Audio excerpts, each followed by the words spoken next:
tujitoe wenyewe kupambana pamoja, uhuru na umoja vitawale.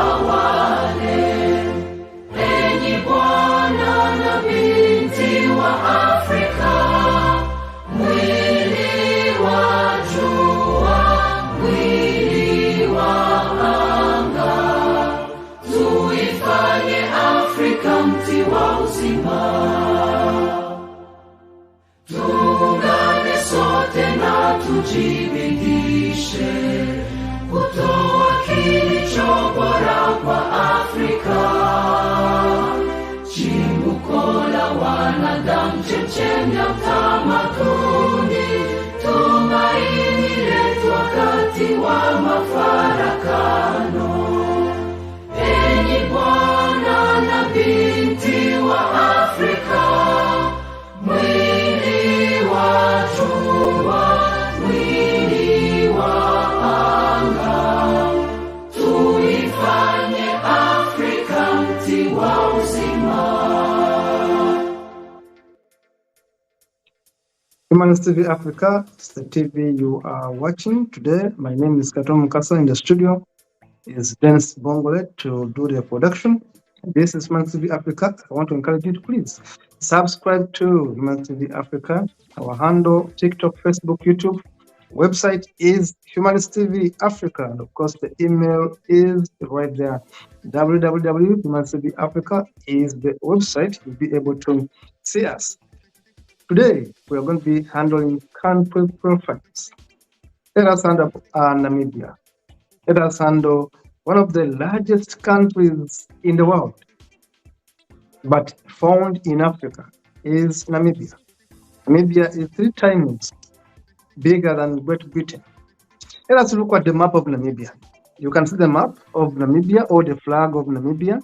The many colors were taken from the flag of the Southwest African People's Organization, SWAPO, and the most important liberation movement in Namibia. The flag was adopted in 1971 and comprises of diagonal stripes of blue, red, green, and the most important colors of the Ovambo, the largest ethnic group in Namibia. The gun, the golden sun, which is similar to the national emblem of the Republic of China, represents life and energy. Red represents Namibia's most important resource, which is the people. And of course, it refers to heroism, the shedding of blood to get the independence. And of course, white refers to peace and unity. Green is the symbol of vegetation and agricultural resources in Namibia. And of course, blue represents the clear Namibian sky and the Atlantic Ocean, the country's water resource. And red, white, blue are the colors of Namibia's map, and of course SWAPO. Let us look at other features very, very fast as we go. This is the map of Namibia, and of course that is the map of Namibia with the colors right there in Namibia. Remember, Namibia is quite big, the 31st largest in the world, approximately 8,214. Quite big. Now, these are the countries which are bordering Namibia: Botswana, South Africa, the neighbors of Namibia. Of course, Atlantic Ocean is bordering Namibia. Namibia is having access to the Western world. South Africa, right there at the bottom of Namibia. Namibia is big, as I told you. It is bigger than the UK 3 times. When you add the UK and Northern Ireland, Namibia still is bigger than them. Namibia has resources. When you talk about resources, Namibia has all those resources. Talk about fish and seafood, zinc, copper, lead, ore, and the concentrates. And of course, Namibia has all these other mineral resources which are so important in the life of Namibia. Now, let us look at the statistics of Namibia. Population is so small. Interesting, Namibia is a very, very big country, but much of it is a desert. Much of it is a dry land. Look at its population, only 2,500,000 people, 2.5 million people. When the country is so big, Population growth is very small in Namibia, 1.4%. Very, very small population growth right there. Egg dependency is 67% of the working class. So egg dependency is also very big. Urban population, many of the people in Namibia live in the capital. Urban population is 53%. And of course, infant mortality rate is 29 per 1,000 live births, which is a bit high. And of course, life expectancy in Namibia is too low at only 59 years. That is a bit lower in Namibia. Now we look at the age distribution vis-a-vis the population of Namibia as per 2022 data. And we see that people within the age of 0 to 14, the age of 0 to 14, 36%. But of course, the majority are old, between 15 to 64. That is the working population right there. And of course, those who are older are only few at 4.4%. Now, production of electricity is quite promising when we can see that Namibia is able to produce a bit of electricity of their own, but their consumption is a bit high, which means that they import much of their electricity. Powerhouse there is imported. You can see that they produce less of electricity, they export just less of it, but they import actually much of their electricity. And of course, renewable energy and others right there on your screen. Now, when you look at other important things in Namibia, oil, let us look at oil. No, oil, we have a 0.00 production, honestly.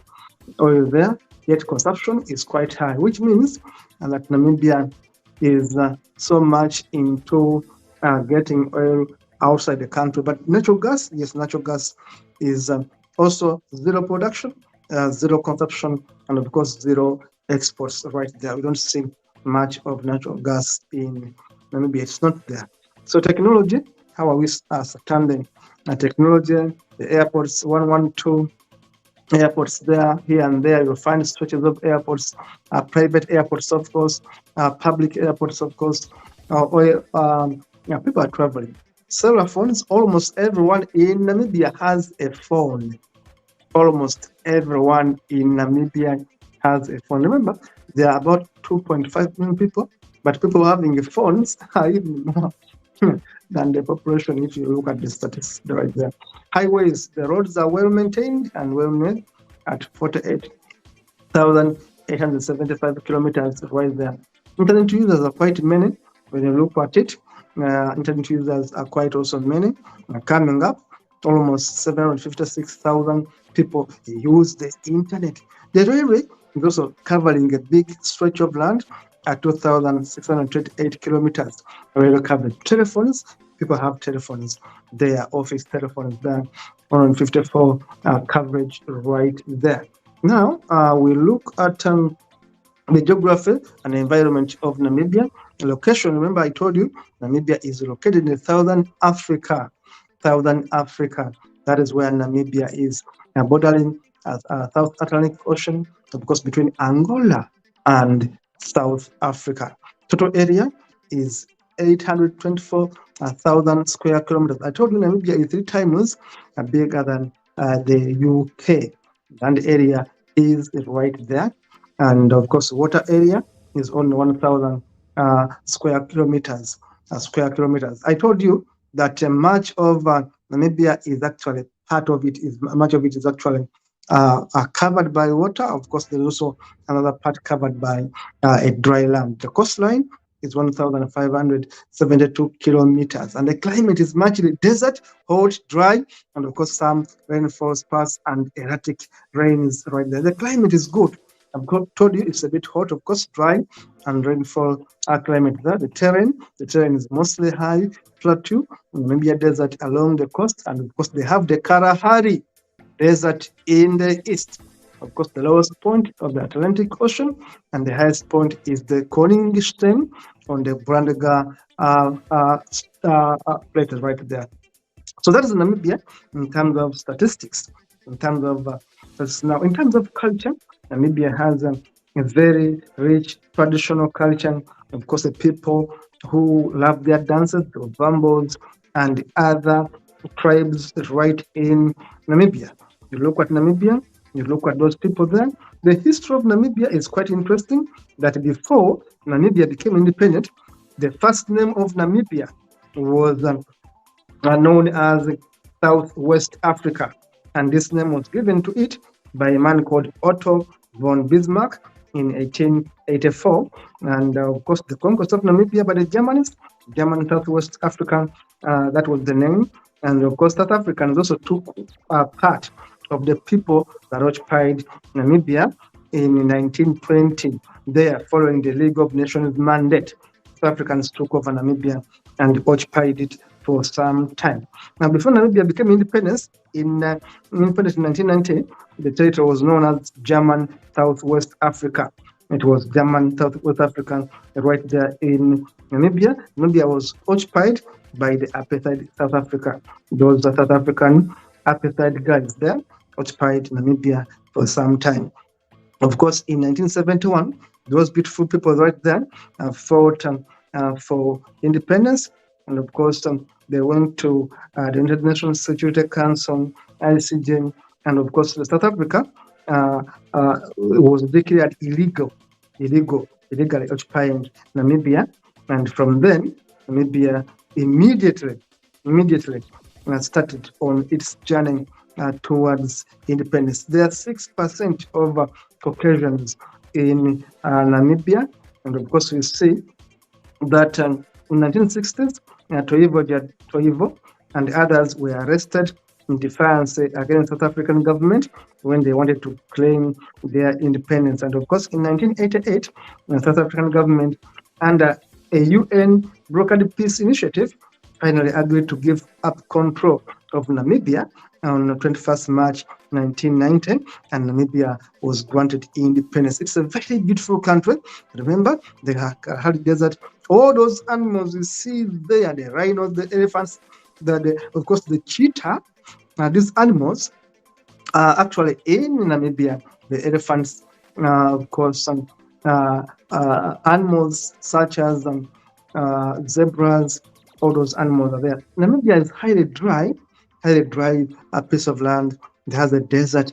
Kalahari Desert is one of the most beautiful deserts you'll find in Namibia right there. It is a very, very big country, but much of it has these animals, has a desert, and of course, remember the coastline, which also harbors much of beautiful wildlife right there. The leopards, the elephants, right there in Namibia, the giraffes. Namibia is quite big, but with a very small population. You cannot imagine such a beautiful country with no people occupying it. Then they will tell you, oh, Africa is overpopulated. No, it's a lie. Namibia is too big. People are not there. Namibia is too big. People are not covering Namibia. Namibia is bigger than the UK, 3 times bigger. But people are not even occupying. Actually, I'm talking about Namibia being bigger than Great Britain. I'll call it England 3 times. Namibia is bigger than England 3 times. But Namibia is much empty. It has only 2.5 million people. You can see the old mixing up with the young ones. Of course, we've seen the San people, the Khoikhoi people you find in South Africa, you'll find them in Namibia as well. The mothers of our life. Of course, I told you, Namibia has diamonds, and some of the largest diamonds can be found in Namibia. And diamonds, uranium, and others contribute so much to the wealth of Namibia. Namibia has, of course, very beautiful women, I should tell you. Very wonderful women right there in Namibia. Now, Sam Nujoma is the first president of Namibia. I should give you a brief about Sam Nujoma in a second. Samuel Shafishuna Daniel Nujoma. Samuel Shafishuna Daniel Nujoma was born on 12th May 1929. He is a Namibian revolutionary and apartheid activist politician who served 3 terms as the first president of Namibia from 1990 to 2005. Namibia attained its hard-won independence on 21st March 1990 with Dr. Samuel Nujoma becoming the founding president of that independent sovereign state called Namibia.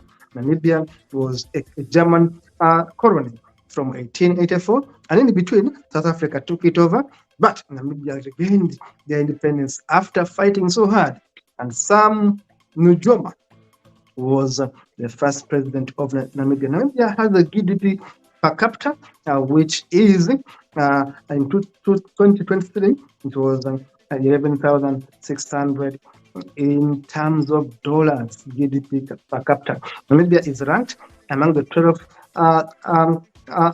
the 12 richest countries in Africa by GDP per capita.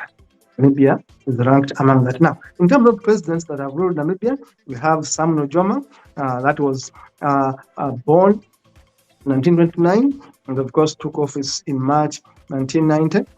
And as I told you, he left office after 3 terms in 2005. 2005, another man took over called Hifikepunye Pohamba, born in 1935, and of course took office on 21st March 2005. Then the third one is Hage Geingob.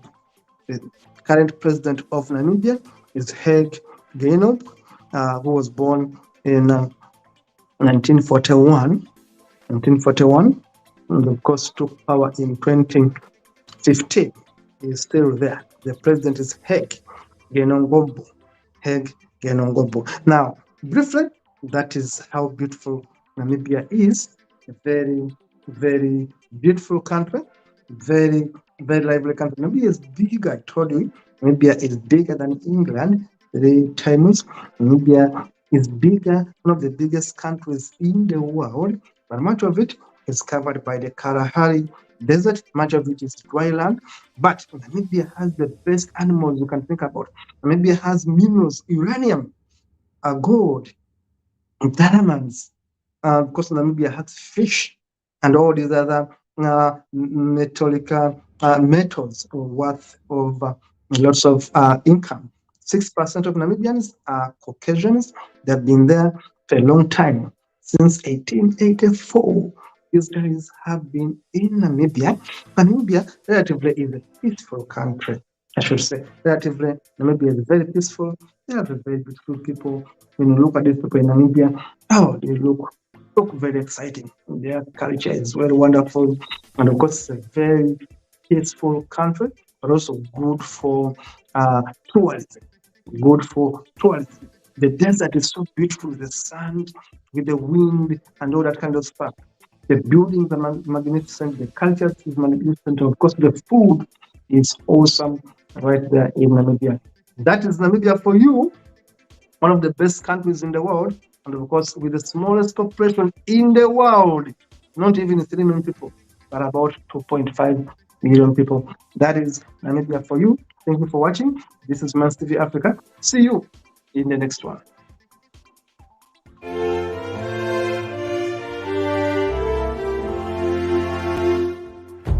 Tuungane sote na tushereke pamoja ushindi kwa ukombozi wetu.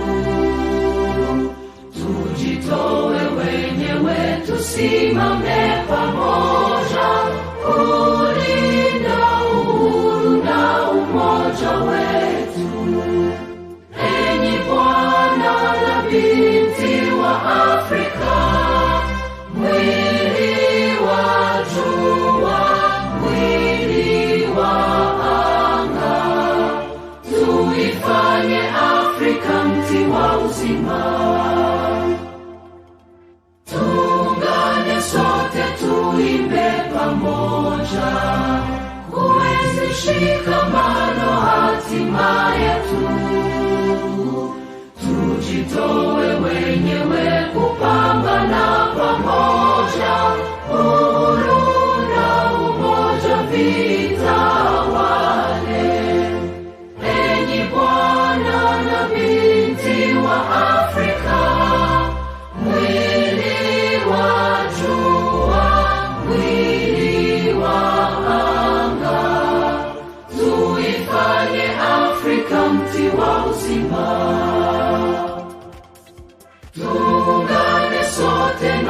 tujibidishe kutoa kilicho bora kwa Afrika, chimbuko la wanadamu, chemchem ya utamaduni, tumaini